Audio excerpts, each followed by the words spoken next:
Hey family, it's Dr. Johnson and happy Wine Therapy Wednesday. I'm excited that you all tuned in on today to hear about this crazy episode that we have. I have some special guests on today and I'm excited because they are my friends and we're going to have a great topic on today, okay? So, of course, as you know, we're going to do it like we always do. We're going to introduce the wine of today. This is another McBride Sisters wine. However, if you know me by now, you know I love red wine. This is a white wine, okay? This is a Marlboro from the McBride Sisters. So as you can see, they have a great and huge collection of different wines. And this wine was chosen to suit my guests on today because everybody doesn't like red wine. So I thought that was pretty cool that I could give them something different, something of their taste. So I hope that you all can at least get to the store sooner than later to purchase or at least try some of the McBride Sisters wine. And I hope you like it, you and your guests, all right? So let's get started, okay? So the topic on today is talking about HBCU and long-lasting relationships, okay? Let's talk about it. All right. So, as you all know, I went to an HBCU, and I'm going to always say it's one of the greatest in Mississippi, Mississippi Valley State University. Okay, the educational one. All right, and so we are super small. I'm super, like, I love talking about Valley. Like, when I graduated, I literally went back every year, every event, and even went back and spoke on different occasions. Like, that is my life. I mean, I come from a small town, and the craziest thing about HBCUs, you can actually feel like you never left home. That's what I love about it. I feel like I never left home. That is home for me. Small school, small community. Teachers are hands-on, just like you are in high school. It's not where I felt like I was foreign. I felt like I didn't know what I was doing. And the crazy thing was we gravitated easily. Like, we don't even know how we got together. No. None of us know we became friends. It was just by God. By chance. None of us know. We still would try to have these conversations every day to figure out, how did we meet? Don't know. I don't know. We just became friends, and I started in 2010, and we've been kicking it since, and it's now 2021. So I'm not gonna take up much time. Of course, we have a lot of topics that's gonna flow, a lot of questions, a lot of things we're gonna kind of discuss. So I'm gonna give them time to, introduce themselves and let you know who they are. Well, hi guys. My name is LaMonica Nolan. I am a resident of the Memphis, Tennessee. Forgive me. I went to Valley in 2009 and I came out in 2015. I do have a bachelor's of social work. I met these group of friends there, musically through choir, just different aspects. So I do appreciate all of the bonding and love and time we spent just getting to know each other. Yes, hello, I am Kanae Lewis and I'm from Leland, Mississippi. I started at Valley in 2010 and I graduated with a bachelor's degree in early childhood education. When I graduated is my business. What? Don't do that. Well, yes, I graduated in 2018. Hey, it don't matter. You got your degree. You walk Don't out. matter when you got it. That's So right. you got it, right? You walk. All right, I'm Person Stevens. I'm a native of Lexington, Mississippi. I now reside in Memphis, Tennessee. And I'm an educator, and I graduated from Mississippi Valley State in 2014. And yes, like everybody just said, like we are a group of friends that are just it's undeniable, like how we just met. But it's just the connection that we have is definitely something to cherish, something to love. It is. I'm grateful for that. Thank you. One thing about HBCUs, a lot of parents think that it's a school that they overlook because they feel like there's not a lot of opportunities that come with HBCUs. Their kids may not go to the league. Their kids may not get the best education when it comes to, I guess, networking or whatever comes with that. Depends on what you go into, right? And then for some of us, we went to HBCUs because that's what we needed. You know where you are, you know what you need. You know what I'm saying? Like, you don't want to go and put yourself out there so far. It's like, I feel so foreign. I don't know where I am. I don't know what I'm doing. I feel so disconnected from the world. I'm here at this huge school. And then, like, I'm from a small town in Prairie, Mississippi, so we didn't have a lot of white people, And so going to a PWI when I got my master's, I was like culture shock. I was like, wait a minute, it's so many. Like, I didn't know what to do. Right. So I'm just glad that God gracefully let me go piece by piece, like step by step, and like, actually let me step out there to, I guess, experience it in the right way, right? So as you know, all of us, we have a different trail that we went to when it comes to HBCUs. I'm a social work, education, and music, right? And all of us, I know some people feel like, you should graduate in 4 years, but that's not always the key. 4 years is just not everybody's like journey. But some of us, we have things that happen in life, right? And so going to HBCU for Kanae was very helpful with what her journey, what she experienced in her journey when it comes to her having to actually go more years than the rest of us. And you can kind of explain like what happened, like, everything. Yeah, I went through during my years of college, I had to take on the job of being a caregiver to my mom. And that really affected me. School was the last thing I thought about. It became, okay, what am I gonna do? How am I gonna do this with my mom? I was at the age of 21, 22. So I had to mature up pretty fast. And I can say that these people had my back. I was able to go and cry. You know what I'm saying? If I had to come on, I got to go see mama. They would ride with me. You know what I'm saying? It became to where they became her children too. Now they call them daughter, and son. Shout out to Mama Lou. Mama Lou. Yes. So that took a big effect on me. But I made it, and God is good. Yes, He is. Yeah. Yes. And one thing about the HBCU is like, okay, you have to have an understanding teacher, professor, understanding classmates, and with Kanae having to kind of go a slow pace, you had those people that were there for her saying, Kanae, want me to bring your homework? The teachers are constantly saying, Kanae, you all right? How your mama doing? How's everything going? Do you need this? Do you need that? Can I help you with this and that? And that's what the HBCU, that's the experience that we got. I'm not saying that, other schools are not like that, but what I want to say is what our experience was with HBCUs. Teachers were definitely hand-on. Professors were. The students were so sweet. Like, I know when I first got to Valley, I promise you, I see one person walk by, we hugging, and I swear we hugging 3-4 times later on. Like, everybody was just like a family. It was a true family, and we all were like close knit. We definitely were all a support to one another. We experienced stuff. One thing I can't say we experienced, we talked about that when I became Miss Valley. Me and Michael had to do a speech, right? And my speech was, of course, dedicated to my mom, but his speech was dedicated to just the trials we went to at HBCU. It's like eating Roman noodles every day. We gotta eat Roman noodles. We gotta do this. We gotta do that. Going to college. Like, he talked about it all the time. We remember it all. We have so many traditions. Yes. And we have so many traditions when it comes to Chicken Wednesday, Fish Friday. You actually have traditions that you carry on once you graduate. Yeah. And not only that, like HBCU has so many pros to it. It has so many great things. And you just never know, what you can get out of being in a family knit like community based when it comes to education. I came from this small, our class, I think we had like 43. My graduating class in high school. So leaving there, going to Valley, like it was a little bit bigger, but I felt like I fit here. I'm not out of whack. How was y'all experience when you left college going to Valley? Like high school going to Valley, like how was that? It was a smooth transition for me, literally, because Hillcrest, all the way from the football team down to the colors, you hear me? Hillcrest football team wasn't the best. Got the Valley, wasn't the best. I said, my Jesus, what are you doing? The colors, green and white, Valley, green and it's like I was like at home. Yeah. And so it wasn't a transition. I know when I first got there, financially and all that, but God showed out as He always do. So I mean, but other than that, it was a smooth transition for me. Literally, I remember my mom telling me that she couldn't. She went home and prayed in her closet that people would remember my name on their campus. And I tell you, like, Really? yes, she did.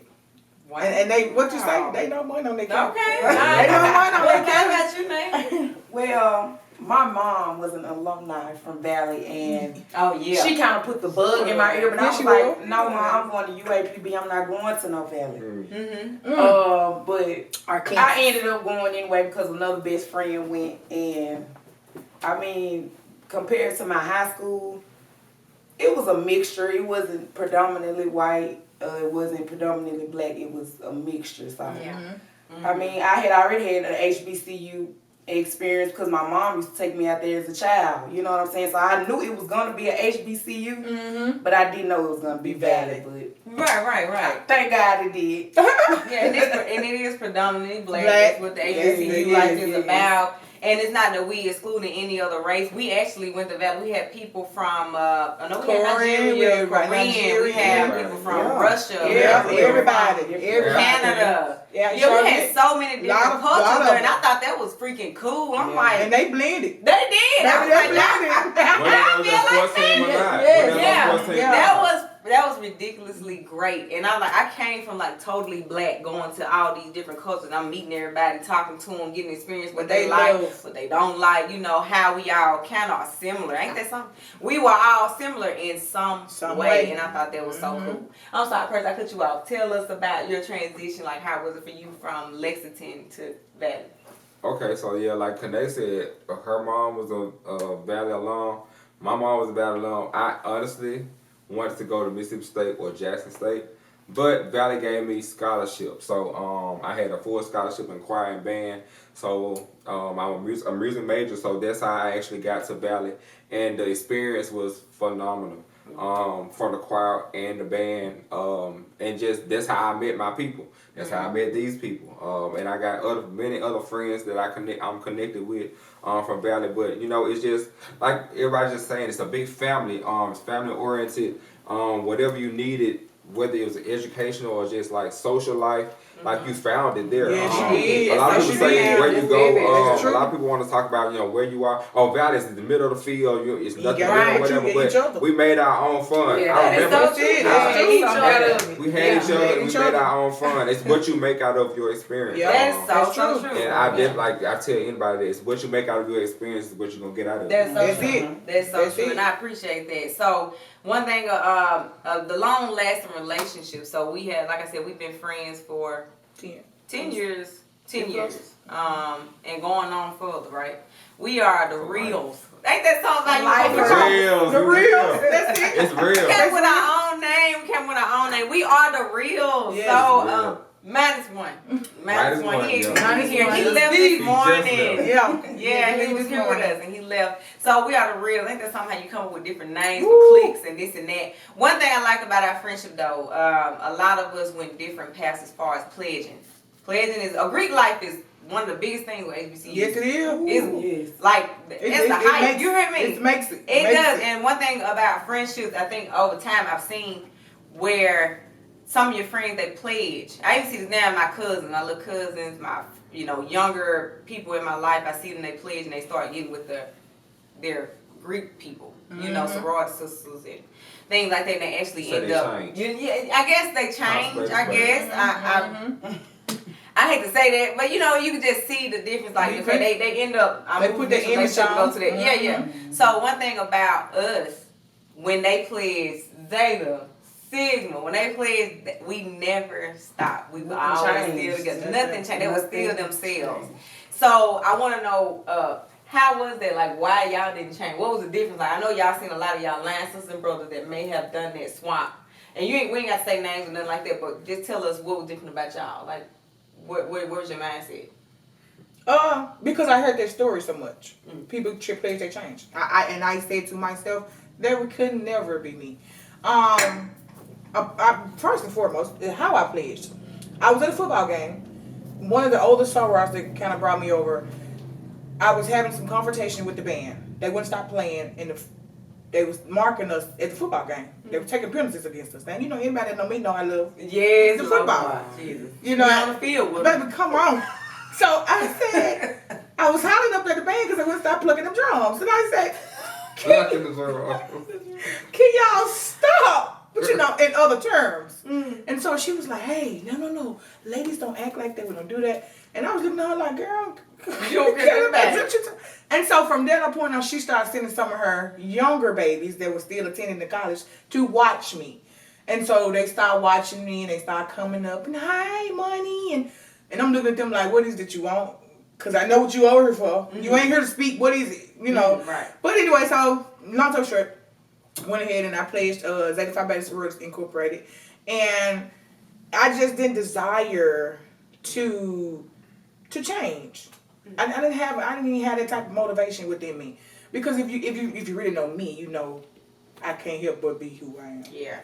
So I didn't have the motivation, I didn't have the desire. It just went in the drive. And I actually didn't really care to look for a change. Look up to them in that area where I had to feel like I had to be so much like you. You know, so that was good. What about you? For me, it was just a sense of like, if you know me, I'm just not gonna change. I'm gonna be me regardless, you know. And this, like she kind of just said, you know, once you get in it, you understand.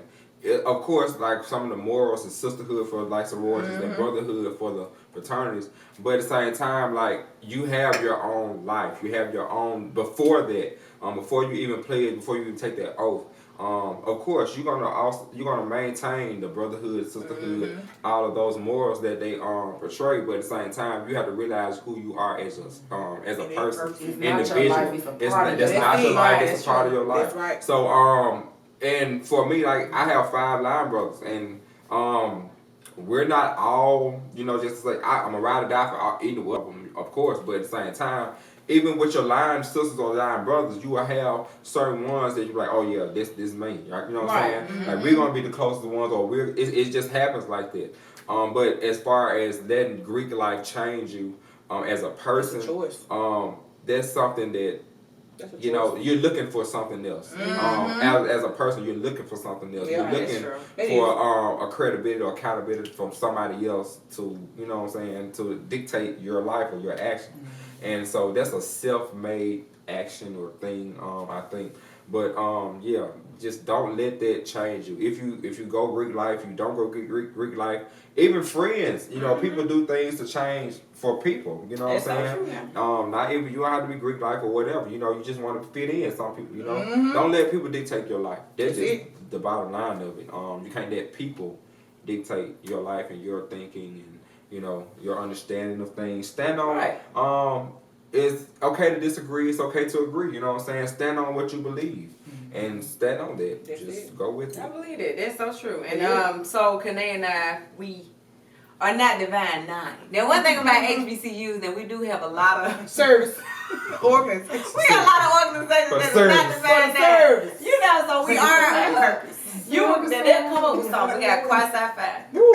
You know, the choir got a game organization. You know, I mean, you have so much that come because they want. It's just football, cheerleading. We got everything, right? So of course we are, you know, Choir Sci-Fi, Gamma Sigma Sigma, Service Sorority. So we did, you know, one thing about HBCU, you get to experience a lot too. Yes. You experience a lot, you see a lot. You know, you kind of learn a lot. So it's like it's some like at Mississippi Valley, so you kind of gotta thrive. You know what I'm saying? Like we in the middle of nowhere, and they tell you we're in the middle of no cotton fields. Valley is where the cotton is. So we got all these cotton fields in the middle of nowhere. Yes. We are like 15, 20 minutes from Walmart up the street. Like it's just you know, it's just so much. But one thing about it, we'll never take it back. We always look back at our photos. We look back, we go to homecoming every year. Yeah. I just slowed down from going so much back to Valley because, you know, now I'm in Texas, so I have to kind of slow it down a bit, but I still go back and speak whenever they need me to. I was, you know, Miss Valley. I was a queen of the university. Yes, ma'am. And it was just an amazing, yes. And it was just so amazing. You know, it was so nice, and I had so much support. I think Valley taught me what support was. Yeah. Valley taught me what real support was.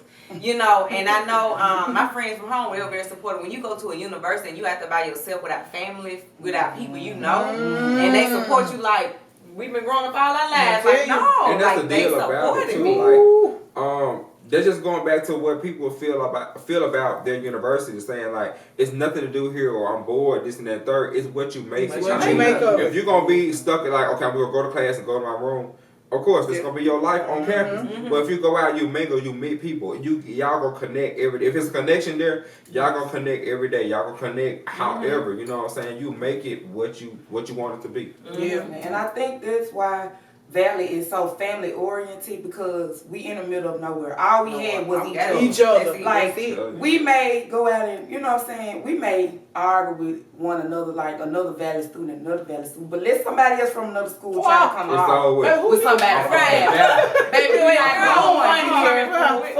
You know what I'm We saying? talk Yeah. I about think it. that's the Yeah. beauty of it. Like, it was nothing around. All we had was With each each other. other. That's it. And we made the best of We it. made the best of it. Yeah. So HBCU life I never take for granted. Me and Steve, we talk a lot about our kids, future kids, whether we want them to go HBCUs or not. Of course, I'm rooting for him to go HBCUs. But I think his thing is, long as they're going somewhere where, it's good, it's something, they can get something out of it. He said no. Okay, so can you mind come around the camera and tell us HBCU got now? Mind y'all, Steve went to HBCU too. He was Mr. Lincoln, by the way. Isn't that something? Right. Mr. Lincoln. Mr. Lincoln and Mr. Right. So we didn't know that we actually did not know that until we met each other. Like I think later on, I was like, what? You was Mr. Lincoln, I was Miss Valley, and I think he was Mr. Lincoln a year before I was Miss Valley. Literally. So it was just like I was like, God, what are you doing? Like, okay. So Steve. Come on around. No, I stay out, but HBCU is a must for my kids. Okay. Oh, okay. All right. So okay. Y'all heard that right? All right. Okay. Going to HBCUs. All right. Hey, we're not gonna force them though. But that is something we are gonna like show them and let them experience it. A lot of people don't allow their kids to experience HBCUs and this and that, but it's like worthwhile for real. And that kind of comes with where your kids want to go as well. Cause like I know, like for me growing up, a lot of my classmates, they're Jackson State fans, they're Valley fans. For me, Valley fans, not just my mom, but like people around the Holmes County community. They went to Valley, and like when Valley Jackson State play tailgates, Valley Alcorn tailgates. So they're really big at Holmes County on like the tailgating at games and everything like that. And I think that's really kind of big too, to kind of take your kids to the campuses, not just for high school day, but like on big games, to show them the campus life, show them how life is on a game day. And I think that'll give them more motivation of like wanting to go to school, you know, because it's all about it's all about the academics, of course, but at the same time, you want to give them something for the kids these days, and for people for the people around anywhere. You have to give them sell on something to make them want to do it. You know what I'm saying? So that's a kind of incentive, a way to draw people into the university, or draw people into that culture. That's so true. And then not to flip it, but just kind of going back to how I think that I feel like we kind of met. It was definitely to me more of a God thing, because we don't know, we can't pinpoint, but I think it's something in each of us that each of us needs. Yeah. And I think it has been pulled out several times. I know y'all look at me like money gonna solve a problem. You call her, she got it. I call Nate. I just need you to listen because I'm right here. Right. Percy, he gon' man. He gonna make us laugh. He gonna make us laugh. He's gonna with that sad stuff. He don't want to hear that sad shit. Get together. You know what I'm saying? That's him. Marissa, oh God, that was my crybaby house in Valley. Y'all, did you hear me? 2 o'clock in the morning crying. In the morning, y'all calling me crying. No, what is it? I'm in the bed. But All right. she had, it was just something in her that drew all of us to her. The love she had, she poured it to everybody. It was not a soul she turned around.